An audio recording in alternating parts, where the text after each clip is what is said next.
70 सालों से जो बिखेर रहा है करोड़ों परिवारों में मुस्कान सुरक्षा की, दे रहा है आत्मविश्वास, आत्मनिर्भरता का। 7 दशकों से जिसने सच किए हैं अनगिनत सपने, निभाया है साथ मुश्किलों में, जरूरतों में। एम्प्लॉइज प्रोविडेंट फंड ऑर्गेनाइजेशन, सुरक्षा के, आत्मनिर्भरता के, साथ के, पहचान के 70 साल। 1947 में अंतरराष्ट्रीय श्रम संगठन के एशियन रीजनल कॉन्फ्रेंस में भारत में एक अंशदायी भविष्य निधि की जरूरत महसूस की गई। एम्प्लॉइज प्रोविडेंट फंड स्कीम को 1 नवंबर 1952 से पूर्ण रूप से लागू किया गया। इस ऐतिहासिक दिन को ईपीएफओ के स्थापना दिवस के रूप में मनाया जाता है। पिछले 70 वर्षों की इस यात्रा में ईपीएफ एक्ट और स्कीम्स में कई प्रावधान एवं संशोधन किए गए, जिनमें खास है 1953 में वॉलंटरी कवरेज का प्रावधान, 1960 में एम्प्लॉइज थ्रेशोल्ड संख्या 50 से घटाकर 20 करना, 1963 में सेक्शन 7A का प्रावधान, 1971 में फैमिली पेंशन स्कीम की शुरुआत और 1976 में employees deposit linked insurance scheme की शुरुआत।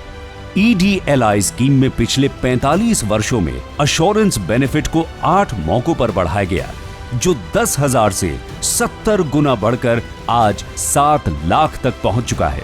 साथ ही अब तक 10,25,000 परिवारों को इस योजना का लाभ मिल चुका है।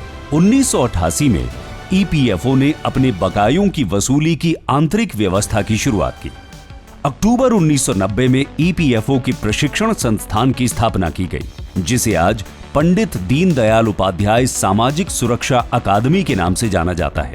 यहां विदेश के भी डेलीगेट्स प्रशिक्षण के लिए आते हैं।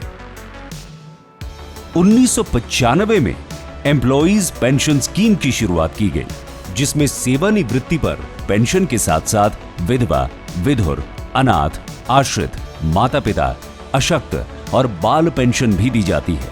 और ईपीएफओ के पेंशनर दायरे में ऐसे 1/3 पेंशनर हैं।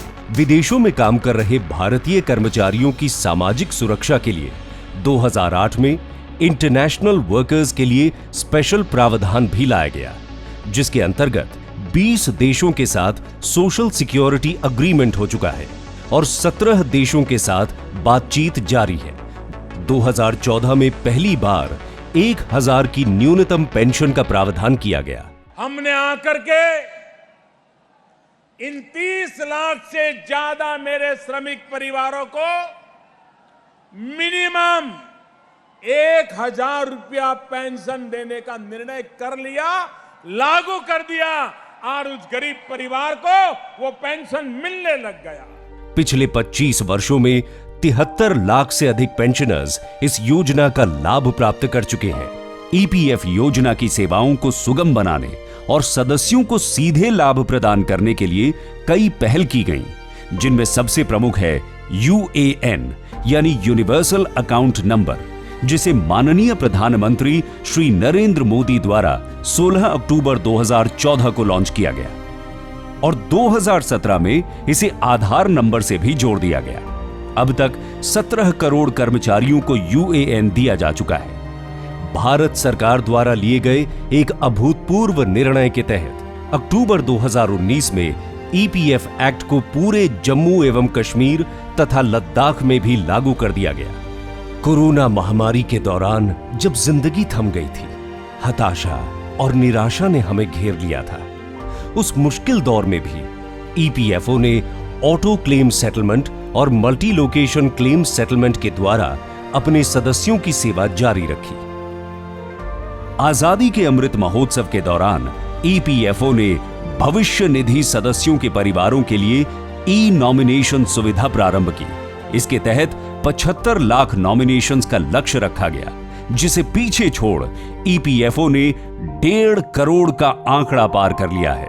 70 साल पहले मात्र 6 उद्योगों में 1,267 संस्थानों, 5,42,000 कर्मचारियों, 300 की वेतन सीमा और 7 करोड़ के कॉर्पस से शुरू हुआ ईपीएफओ का सफर 196 उद्योगों में, 6 लाख संस्थानों में 6 करोड़ कंट्रीब्यूटरी मेंबर्स, 15,000 की वेतन सीमा और 18 लाख करोड़ के कॉर्पस तक पहुंच चुका है।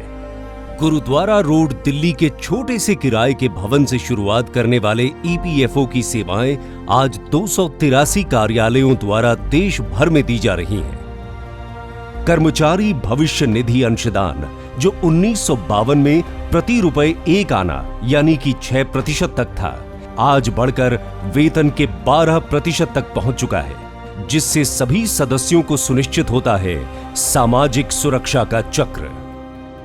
1952 में ईपीएफओ का 19 सदस्यों वाला त्रिपक्षीय केंद्रीय न्यासी बोर्ड आज 43 सदस्यों का स्वरूप ले चुका है। सामाजिक सुरक्षा के लिए प्रतिबद्ध ईपीएफओ अब अमृत काल में एक बेहतर कल के लक्ष्य के साथ निरंतर आगे बढ़ रहा है। ईपीएफओ, अमृत काल, बेहतर कल।